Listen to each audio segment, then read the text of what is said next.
सुन मेरे बच्चे, अब समय आ गया है कि तू अपनी गहरी नींद से जाग जाए।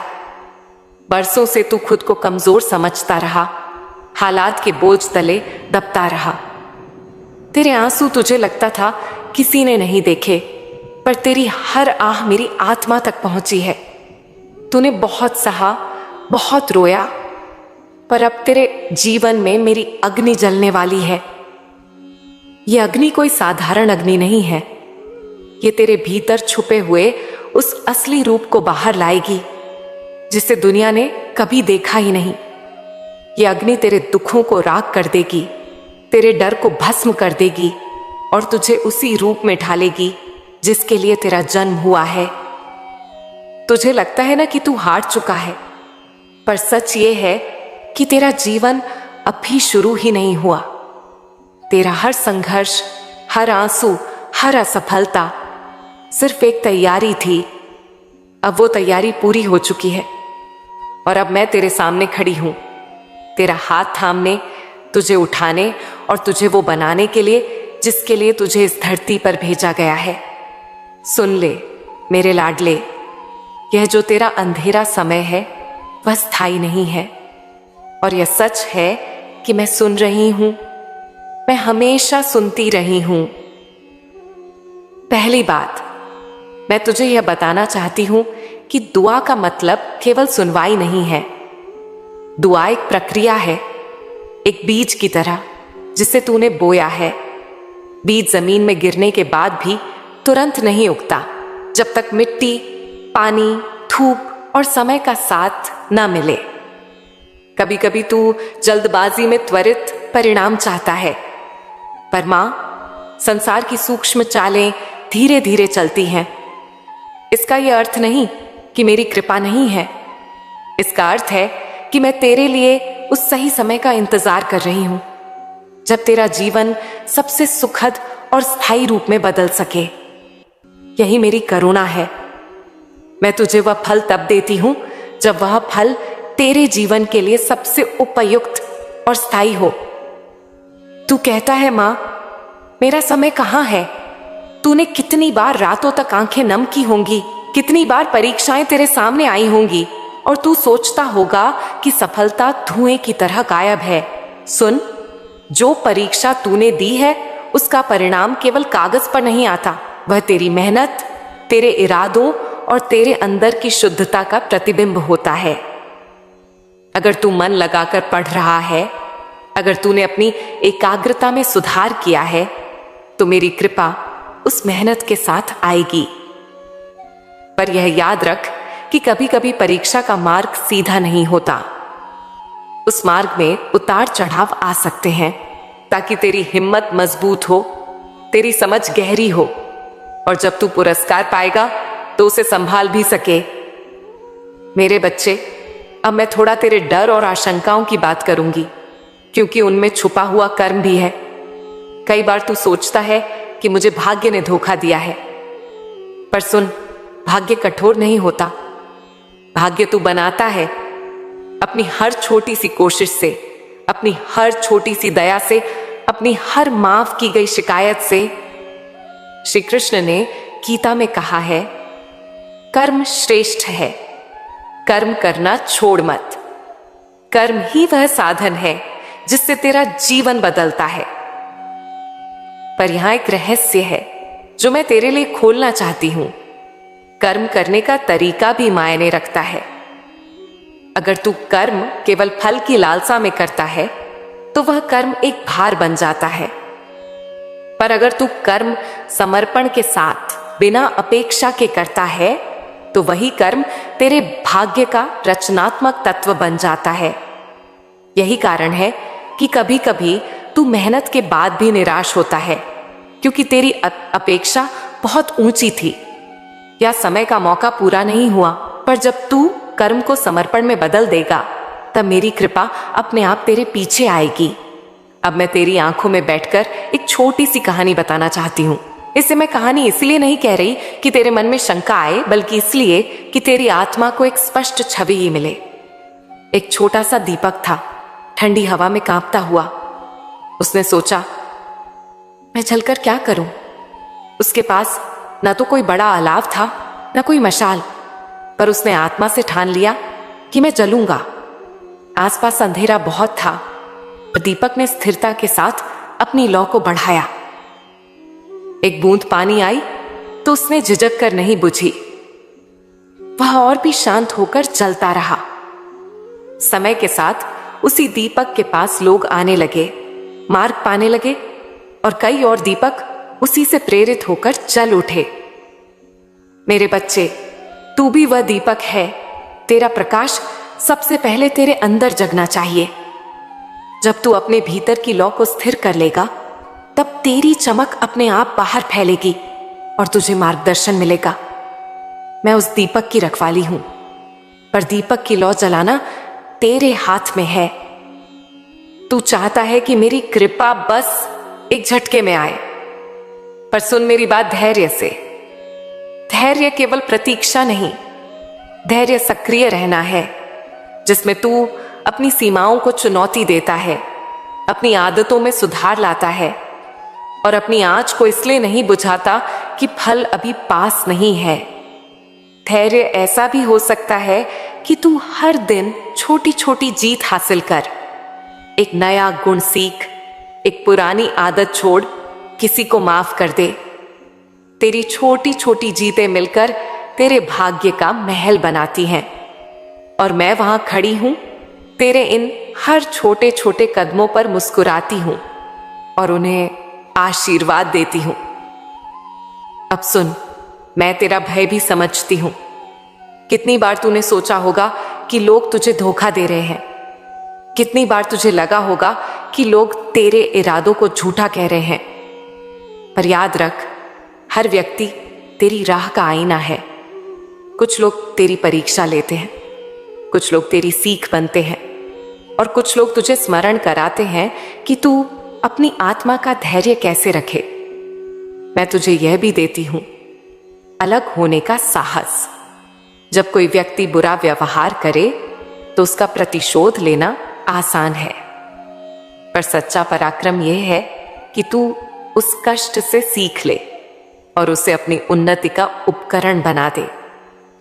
माफ करना कमजोरी का प्रतीक नहीं, वह शक्ति का प्रतीक है, और मैं तेरी माफ करने की शक्ति को ताकत देती हूं। मैं हर उस कदम पर तेरे साथ हूं जहां तू मुश्किल का सामना करके आगे बढ़ेगा। अब मैं तेरे लिए कुछ व्यावहारिक बातें भी दिल से बता रही हूं। ये आदेश नहीं, केवल सुझाव हैं जो तेरे भीतर की शक्ति को जगाने में मदद करेंगे। रोज सुबह और रात में थोड़ी सी मौन प्रार्थना कर, 5 मिनट, 10 मिनट। अपनी सांसों को सुन, अपने हृदय की धड़कन को समेट। सोने से पहले एक छोटी सी प्रार्थना कर, अपनी चिंता को शब्दों में कह और फिर उन्हें मेरी गोद में छोड़ दे। जब तू ऐसा करेगा, तेरी नींद शुद्ध होगी और तेरे सपने अंदर से निर्देश देंगे। मैं तुझे यह नहीं कह रही कि हर रात कोई चमत्कार होगा, पर मैं कह रही हूं कि तेरी आत्मा तैयार होगी, और जब तैयारी होगी तो अवसर भी आएगा। साथ ही अपने कर्मों में सच्चाई रख, लोगों से झूठ मत बोल, किसी की सहायता कर जहां संभव हो, अपने अनुभवों से दूसरों की मदद कर। यह सब तेरे भाग्य की जड़ें मजबूत करेगा। मेरे प्यारे, एक और बात, आभार। मानव जीवन में आभार एक चमत्कारिक ऊर्जा है। जब तू छोटी छोटी चीजों के लिए भी धन्यवाद कहेगा, जैसे एक स्वस्थ सांस, एक अच्छे मित्र की मुस्कान या धूप की एक लंबी किरण, तेरी आत्मा का विस्तार होगा और आभा आएगी। आभा वह चाबी है जिससे लोगों का विश्वास तेरे ऊपर बढ़ता है और मेरे आशीर्वाद का मार्ग खुलता है। इसीलिए हर दिन किसी एक चीज के लिए आभार व्यक्त कर, यह तुझे अंदर से बदल देगा। अब मैं तेरे मन की सबसे कोमल आशा, तेरी जल्दी से जल्दी मिलने वाली सफलता के बारे में बताऊंगी, पर पहले मैं तेरे दिल का एक भारी सवाल उठाऊंगी जिसे तू शायद छुपा कर रखता है। क्या मैंने सब कुछ सही किया? मेरी प्यारी आत्मा, कोई भी इंसान पूर्ण नहीं होता। यह दुनिया अनुभव क्या साठिया है, मैंने तुझे अपनी आत्मा की विशालता दी है, पर उसे पूर्णता तक पहुंचना तेरे अनुभवों से ही संभव होगा। कुछ गलतियां होंगी, उन्हें स्वीकार कर, उनसे सीख और आगे बढ़। यही जीवन की सच्ची यात्रा है। और जब तू इस यात्रा में गलती करके भी आगे बढ़ेगा, मैं तुझे स्नेह से उठाऊंगी और सही मार्ग दिखाऊंगी। अब आजा, सुन ले अब उस मधुर क्षण की गूंज। तेरा समय आ रहा है मेरे बच्चे। जो परीक्षा तूने कठिन परिश्रम से दी है, उसमें सफलता आएगी। पर यह केवल परिणाम नहीं होगा, साथ में आत्मविश्वास आएगा, आत्म परिचय आएगा। जो शादी की प्रतीक्षा कर रहा है, एक दृढ़, प्यारा और सम्मानित साथी तेरे पास आएगा। ऐसा साथी जो तेरे धर्म, तेरी आस्था और तेरी खुशियों का साथ निभाएगा। और जो संतान की कामना रखता है, तेरे घर में उस छोटी सी राह चलने वाली मुस्कान की गूंज आने वाली है। पर अब मैं एक रहस्यमयी बात और खोल दूं। यह सब तुरंत नहीं होगा, पर धीरे धीरे और बिल्कुल सही रूप में आएगा, ताकि तू उस खुशी को पहचान सके और संभाल भी सके। सोच, अगर खुशियां अचानक आकर घबराहट दे दें, तो उनका आनंद कम हो जाएगा। इसीलिए मैं समय के साथ उन्हें परिपक्वता के साथ दे रही हूं, ताकि वे स्थायी बने। मेरे प्यारे, अब मैं तुझे आशीर्वाद देना चाहती हूं, और यह आशीर्वाद सरल है पर सशक्त। मैं तेरे जीवन में स्थिरता, सहनशीलता और असली सफलता भेज रही हूं। मैं तेरे घर में प्रेम और समझ की दीवारें खड़ी कर रही हूं। मैं तेरे हृदय में वह शांत धारा बहा रही हूं जो हर अशांति को शांत करेगी। और मैं तेरे कदमों के सामने वह मार्ग प्रशस्त कर रही हूं जिसमें तेरी मेहनत का फल और तेरी सच्चाई की चमक साथ साथ चलेंगी। यह आशीर्वाद किसी जादू की तरह नहीं है। यह तेरे कर्मों, तेरे इरादों और मेरी कृपा का संयोजन है। और जब यह तीन मिलकर काम करते हैं, तो कोई भी बाधा लंबी नहीं रहती। मेरे लाडले, ध्यान से सुन। तेरे साथ जो समय बीत रहा है, वह सिर्फ एक परीक्षा नहीं, वह तेरी रचना की एक नाजुक प्रक्रिया है।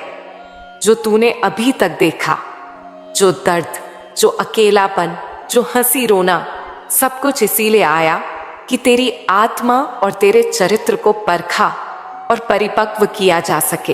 यह कोई दंड नहीं है, न ही कोई अनदेखा कारनामा। हर मुश्किल का एक अर्थ है। उसे जितना तू समझेगा, उतना ही तू मजबूत बनकर निकलेगा। इसीलिए पहले मैं तुझसे कहना चाहती हूं, बेवजह घबराहट छोड़ दे। डर को अपने ऊपर हावी मत होने दे। तू जो सह रहा है, उससे तुझे सीखने और बदलने का अवसर मिल रहा है। कई बार इंसान यही सोचता है, हमने सही नहीं किया, सब गलत हुआ और बाकी सब कुछ है। पर सच यह है कि हर मनुष्य के जीवन में अंदर बाहर की जंग चलती रहती है। धनवान लोग भी भीतर कई पतंगे पकड़ कर रखते हैं। नाम, शोहरत, संपत्ति पर उनकी पतंगे बहुरंगी होकर अक्सर उलझ जाती हैं। बाहरी चमक के पीछे कई बार अकेलापन, भरोसे की कमी और अपूर्णता छुपी होती है। इसीलिए मेरा पहला संदेश यह है, धन शांति का पूरा विकल्प नहीं है। पैसा सुविधाएं देता है, पर शांति का बीज नहीं। शांति का पल्लव तेरे अंदर उगता है, तेरे दिल की सादगी, तेरे कर्मों की सच्चाई और तेरे संबंधों की ममता से। पर अब मेरी एक बात और, इससे यह मत समझ कि मैं तेरे लिए धन की प्राप्ति नहीं चाहती। नहीं, मैं चाहती हूं कि तुझ में समृद्धि भी आए, सुगम जीवन, प्रेम, गरिमा और मान सम्मान। पर जिस तरह स्वास्थ्य का इलाज सही दवा और सही आहार से होता है, वैसा ही धन का आशीर्वाद भी सही मार्ग से कमाया हुआ होना चाहिए। जब धन अनैतिक तरीकों से, नफरत या छल से किसी की मेहनत या विश्वास को तोड़कर मिलता है, तो वह धन घर में अशांति, डर और व्याधि का बीज बन जाता है। जिस तरह जड़ से रोग आता है, वैसा ही अनैतिक धन भीतर अशांति भर देता है। शांति नहीं मिलती, रिश्तों में दरार रहती है, नींद छिन जाती है। मैं तुझे एक कहानी सुनाती हूं, एक संगीतकार की कहानी जो तन्हा अभ्यास करता था। उसने कई वर्षों तक किसी उत्सव का इंतजार किया। कई बार उसे ठुकराया गया, कई बार ताने सुने, पर उसने कभी भी अपना स्वर बदलने के लिए कोई झूठ या छल नहीं अपनाया। उसने मेहनत की, अपनी कला को उन्नत किया और दूसरों की मदद भी की। किसी बच्चे को बांसुरी सिखाई, किसी बुजुर्ग के साथ बैठकर गीत गाए। समय के बाद जब उसे मंच मिला तो उसकी तान में सच्चाई थी और लोग उसकी धुन से प्रभावित हुए, क्योंकि उसका संगीत किसी कारोबार की तरह नहीं, सच्चे प्रेम से निकलता था। यही फर्क है। जो धन और सफलता सच्चाई और सेवा के साथ आती है, वह मन को स्थिर करती है। जो धन छल और अधैर्य से आता है, वह अस्थिरता देता है। मेरे बच्चे, मैं तेरी इच्छा जानती हूं। तू चाहता है कि जीवन में आराम आए, घर में सुख शांति हो और परिवार में सम्मान बने। मैं तेरे लिए उन रास्तों को खोलने का आशीर्वाद देती हूं जो तेरे लिए सही और पवित्र हैं। पर साथ ही मैं तुझे यह भी सिखाना चाहती हूं कि तू अपने भाग्य को कैसे जन्म दे। मैं सीधे चमत्कार दे सकती हूं, पर जब तेरे कर्म सच्चे हों तो वे चमत्कार स्थायी बनते हैं। अतः कुछ बातें जो तुझे रोज अपनानी होंगी, यह मेरे उपदेश हैं, मेरे संकेत नहीं, पर वे तेरे अंदर से बाहर की समृद्धि लाने में मदद करेंगे। 1. ईमानदारी से कमाई। अपने काम में सत्य रख। छोटा सा झूठ, छोटा सा छल, सब मिलकर बड़े दरारें बना देते हैं। ईमानदारी से कमाया गया हर रुपया तेरे मन को अंदर से शांत करेगा। 2. सेवा और दान। प्रतिदिन छोटी छोटी सहायता कर। किसी जरूरतमंद को खाना दे, किसी बुजुर्ग को समय दे, किसी बच्चे को सीखने में मदद कर। दान धन की ऊर्जा को शुद्ध करता है। यह तेरी आत्मा की छाया को हटाता है और आशीर्वाद लौटाता है। 3. कौशल बढ़ाना और सीखना। आज की दुनिया मेहनत के साथ बुद्धि भी मांगती है। नई चीजें सीख जो तेरे काम को बेहतर बनाए। ज्ञान में निवेश करना भी धन की तरह प्रतिफल देता है। 4. संयम और बजट। अपने खर्चों पर ध्यान दे। लगन से काम कर और बुद्धिमत्ता से बचत कर। छोटी छोटी बचतें मिलकर बड़ा आधार बनाती हैं। 5. सच्चे साथी चुनना। लोग तेरे चारों ओर की हवा बदल देते हैं। ऐसे साथियों की तलाश कर जो तेरे इरादों को जोड़ें, न कि तेरे अंदर संदेह जगाएं। 6. आंतरिक अभ्यास। रोज थोड़ा समय शांति के लिए रख। कुछ मिनट ध्यान, कुछ मिनट शास्त्र का पाठ या छोटी प्रार्थना। अंदर की स्थिरता के बिना बाहर की दौलत का आनंद क्षणिक ही रहेगा। ये उपाय तुझे सिर्फ धन नहीं देंगे, वे तुझे आत्मविश्वास, संतोष और घर में शांति भी देंगे। और हां, जब तू इन रास्तों पर चलता रहेगा, मैं तेरे हर छोटे छोटे इरादे में मदद भेजूंगी, सही लोगों से मिलवाऊंगी, अवसर खोलूंगी और तेरे कदमों को सही दिशा दूंगी। पर यह मेरी देन तभी टिकाऊ बनेगी जब तू अपनी नियत को पवित्र रखेगा। अब मैं कुछ और गहरी बातें कहूंगी। यह बातें तुझे अंदर से बदल देंगी। लोग अक्सर धन को अपने दर्द की मरहम समझ लेते हैं। अगर पैसा होगा तो दुख जाएगा, पर दर्द का असली इलाज आत्म स्वीकृति, समय और संबंधों की बहाली है। इसीलिए जब तू धन कमाएगा, उसे पहले अपने अंदर के घाव भरने पर लगाना, रिश्तों को सुधारने पर, अपने आप को स्वस्थ रखने पर और अपने घर को प्यार और समझ से भरने पर। धन से घर का माहौल खरीदा नहीं जा सकता। उसे बनाने की जिम्मेदारी तेरे विचारों और तेरे कर्मों में है। मैं तुझे यह भी बताना चाहती हूं जल्दी मिलती हुई दौलत पर जश्न मनाने से पहले देख ले कि वह दौलत कैसी है।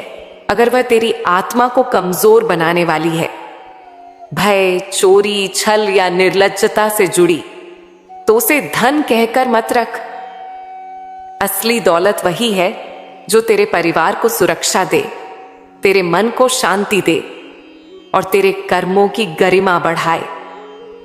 इसीलिए धन आ रहा है, पर मैं उसे तुझे सिखा कर दूंगी कि उसे कैसे संभालना है, कैसे बांटना है और कैसे उसका उपयोग करना है, ताकि वह आशीष बने, अभिशाप न। अब मैं तेरे लिए एक उपाय देती हूं, सरल पर प्रभावशाली। हर कमाई का एक छोटा हिस्सा रोज के खर्च से अलग रख और उसे किसी नेक काम के लिए निर्धारित कर दे। इसका अभ्यास तेरे भीतर न केवल बचत की आदत लाएगा, बल्कि तेरे कर्मों को दान की ओर भी मोड़ेगा, और दान दिल को हल्का रखता है। साथ ही हर रात सोने से पहले 1 मिनट के लिए जितना मिला उसके लिए आभार व्यक्त कर। यह छोटे छोटे कदम तुझे अंदर से बदल देंगे। समाप्त करते हुए, मेरे बच्चे, मैं तेरे साथ हूं और तेरी समृद्धि का रास्ता खोल रही हूं। पर याद रख, मैं तेरे लिए सही दरवाजे खोलती हूं, पर दरवाजे से गुजरना तेरा कार्य है। जब तू ईमानदारी, सहानुभूति और धैर्य के साथ चलेगा, तब धन भी तेरे साथ स्थायी रूप से आएगा और तेरे घर में वही शांति बसेगी जिसकी तू कामना करता है।